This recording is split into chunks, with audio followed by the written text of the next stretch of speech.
How are you feeling? Feel at home? Good, me too. I wanted to share with you a couple of laws.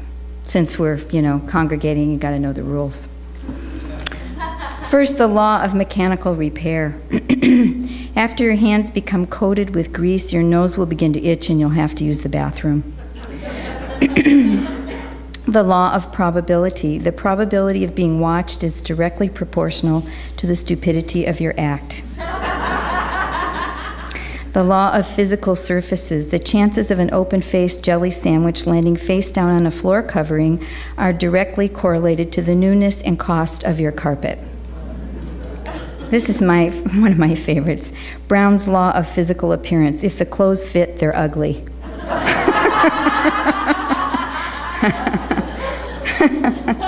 It's so lame, but it's true. And Oliver's law of public speaking. A closed mouth gathers no feet. I know about that one too. Laws and rules and guidelines are everywhere. The Unity movement teaches laws or principles. You may recall hearing about the law of mind action, which simply states that thoughts held in mind produce after their kind.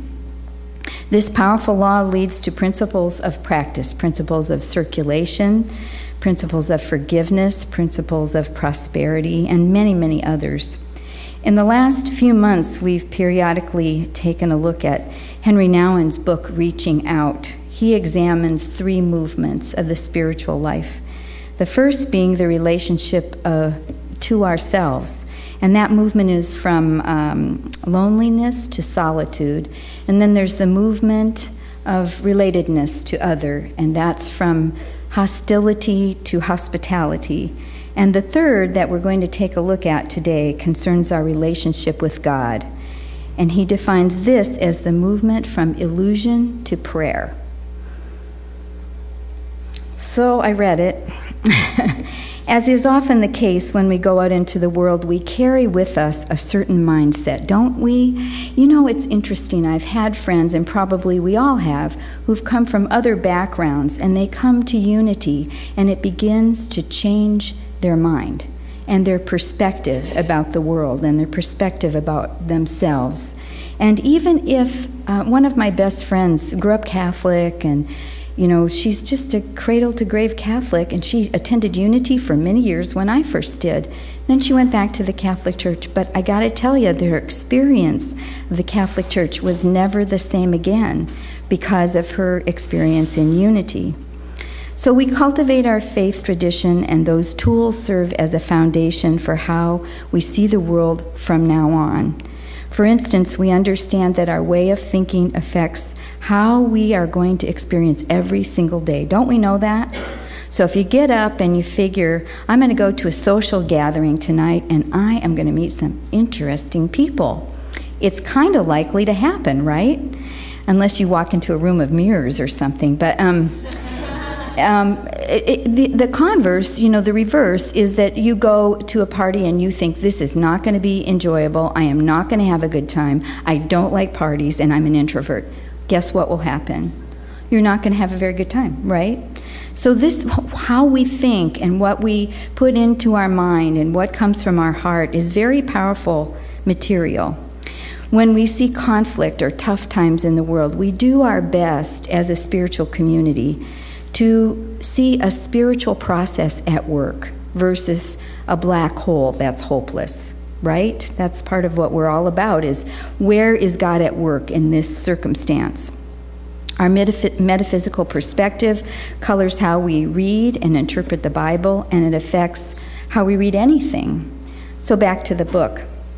Nouwen writes that one of the biggest illusions under which we operate is the one that we're immortal. This idea that we're going to last forever in this lifetime, especially when we're young. I mean, do you remember that feeling of being totally reckless? Like, no problem, I can drive 110 miles an hour, right? I mean, I made the mistake of telling my daughter recently that I did that. And then she told all of her friends. See that speedometer in our car? My mom drove that fast. I said, well, that was really a big mistake. And I learned a lot from that. That was a big, don't ever do that. Probably all of us have engaged in activities that weren't good for us. But as we grow more mature in our faith and in our bodies, it seems that we develop a respect for life and for this gift that we have been given to have this human experience. We become gentler with ourselves and each other, and we develop patience. There are times, though, when life throws us a big punch. Tough financial times, a challenge in our work, a relationship that kind of goes south. Where do we go with that? And how do we respond? Well, sometimes our human training would have us go out, and I think you even said it, go out there and take the bull by the horns. You know, there's something that I certainly can do, and I'm going to get to work on this. After all, we have the capacity to change our situation, to change our thinking, to change our circumstances, don't we? We do, right? We have the ability to change our lives. And yet, sometimes things happen that we didn't predict, that we didn't think about ahead of time. Things just happen. What or who is at work behind this circumstance? We call it divine order. Who's in charge of divine order? Well, simply put, who or what is God? Nouwen says that in the moments when we realize that we're not the be-all and end-all, we feel the necessity again for God in our lives. But who or what is God? And how do we communicate with Him or her or it? How do we envision, how do we relate to God? In my day-to-day work, I frequently hear people speak of the Lord, that the Lord is watching out for us, that God is Father and Overseer. There are prayer books, there are greeting cards that are intended to assure us of God's presence and to provide comfort for us. But not everybody thinks of God in that vein. I heard this story recently.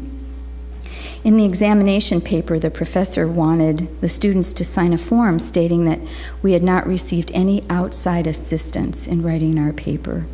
Unsure of whether he should sign the form, a student stated that he had prayed for the assistance of God.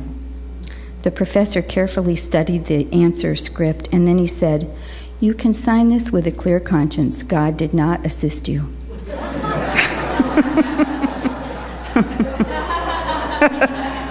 Oh.